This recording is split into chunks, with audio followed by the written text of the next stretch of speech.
పాపభారం. ఒకానొకప్పుడు గంధర్వలోకంలో దేవనందిని అనే అమ్మాయి ఉండేది. ఆమె భూలోక సౌందర్యం గురించి గొప్పగా విని అందులోని నిజానిజాలు స్వయంగా తెలుసుకోవాలని భూలోకానికి దిగివచ్చింది.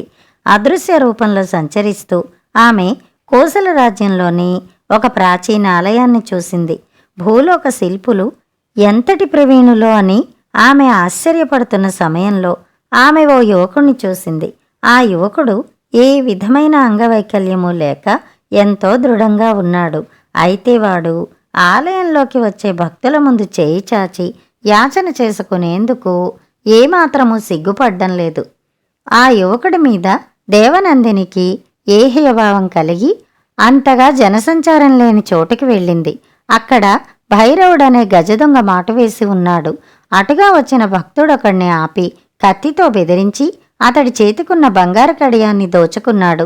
ఆ దృశ్యం చూసిన దేవనందిని పర్ల సొత్తు దోచుకునే దొంగ కంటే మానాభిమానాలు విడిచిన యాచకుడే నయమనుకుంది. అంతలో భైరవుడి కోసం కాపు కాచిన రక్షక భటులు అటుగా వచ్చి వాడిని పట్టుకున్నారు. అప్పుడు భైరవుడు, నన్ను రాజుకు పట్టివ్వడం వల్ల మీకేమి ఒరుగుతుంది? నన్ను విడిచిపెడితే మీకు కొంత డబ్బిస్తాను అన్నాడు. అదృశ్య రూపాన ఉన్న దేవనందిని రక్షక భటులు ఏం చేస్తారోనని ఆసక్తిగా తిలకించసాగింది. రక్షక భటులు తమలో తాము గుసగుసలాడుకున్నారు. తర్వాత భైరవుడిచ్చిన డబ్బు తీసుకుని వాడిని యథేచ్ఛగా విడిచిపెట్టేశారు. అది చూసిన దేవనందినికి జీవన భృతికి తప్పుదారినించుకున్న యాచకుడు దొంగల కంటే అవినీతిని అణచడానికి జీవన భృతి తీసుకుంటూ అవినీతితో సాయపడే రక్షక భటులు ఇంకా పరమనీచులనిపించారు. భూలోకంలో ప్రకృతికున్న సౌందర్యం మానవులకు లేనందుకు నొచ్చుకుంటూ ఆమె గంధర్వలోకానికి తిరుగు ప్రయాణమైంది. దారిలో ఆమెకు శాంతివనం ఎదురైంది. అందులో తపమాచరిస్తున్న ధర్మధీరుడు అనే ఋషి ఆమెకు కనిపించాడు. దేవనందిని ఋషిని సమీపించింది. ఋషి కన్నులు తెరవగానే, మహర్షి, ఒక సందేహం నన్ను వేధిస్తుంటే ఆగలేక మీ వద్దకు వచ్చాను. నేను మీ లోకంలో కష్టపడి పనిచేయగలిగి యాచనతో పొట్టపోసుకుంటున్న ఒక సోమరిని, అన్యాయంగా పర్ల సొమ్ము దోచుకుంటున్న ఒక దొంగను పట్టి కూడా దొంగ సొమ్ము కోసం వాడిని విడిచిపెట్టిన అధర్మపరులైన రక్షక భటుల్ని చూశాను. వారందరూ పాపులే కదా. ఈ పాపభారాన్ని భూదేవి ఎలా భరించగలుగుతున్నది అని అడిగింది. అందుకు ధర్మధీరుడు చిరునవ్వు నవ్వి దేవనందినికి అక్కడికి కొద్ది దూరంలో అడవిలో కట్టెలు కొట్టుకుంటున్న ఓ మనిషిని చూసి, అతడి దినచర్యను పరిశీలించు, నీ అనుమానం తీరుతుంది అన్నాడు. కట్టెలు కొట్టేవాడు పగలంతా అడవిలో శ్రమించాడు.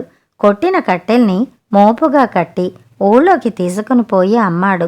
వచ్చిన డబ్బులతో రొట్టెలు కొన్నాడు.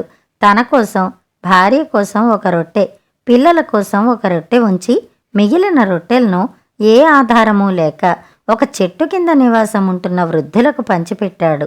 దేవనందిని ఇదంతా చూసి ఎంతో సంతోషించి, ఇంతటి పుణ్యాత్ముణ్ణి మోస్తున్న సంతోషంలో భూదేవి ఎంతటి పాపభారాన్నైనా మర్చిపోగలదు అనుకుని అక్కడ్నించి ఆకాశ మార్గాన్ని అనుసరించి గంధర్వలోకానికి తృప్తిగా తిరిగి వెళ్ళింది. కథ సమాప్తం. ఫిర్యాదు. అల్లినగరంలో ఉండే గోపయ్య పండితుడు. అతడు రాజుగారు నిర్వహించిన కవి సమ్మేళనంలో పాల్గొని రాజుగారి నుండి రత్నపుటుంగరం బహుమానంగా పొందాడు. తర్వాత ఒకసారి తన మిత్రుడికి చూపిద్దామనుకుంటే ఎంత వెతికినా ఆ రత్నపుటుంగరం కనబడలేదు. వెంటనే గోపయ్య తన ఉంగరం పోయిందంటూ నగర కొత్వాలకు ఫిర్యాదు చేశాడు. రాజుగారు బహుమతిగా ఇచ్చిందని తెలియడంతో తప్పకుండా అది దొరికేట్లు చేస్తానని కొత్వాలు గోపయ్యకు హామీ ఇచ్చాడు. కొద్ది రోజుల తర్వాత గోపయ్య దేని గురించో వెతుకుతున్నప్పుడు భోషాణం పెట్టే అడుగు అరలో రత్నపుటుంగరం కనిపించింది. అనవసరంగా కంగారు పడి ఫిర్యాదు చేసినందుకు నొచ్చుకుని ఫిర్యాదు వాపసు తీసుకుందామని కొత్వాల్ దగ్గరకు వెళ్ళాడు.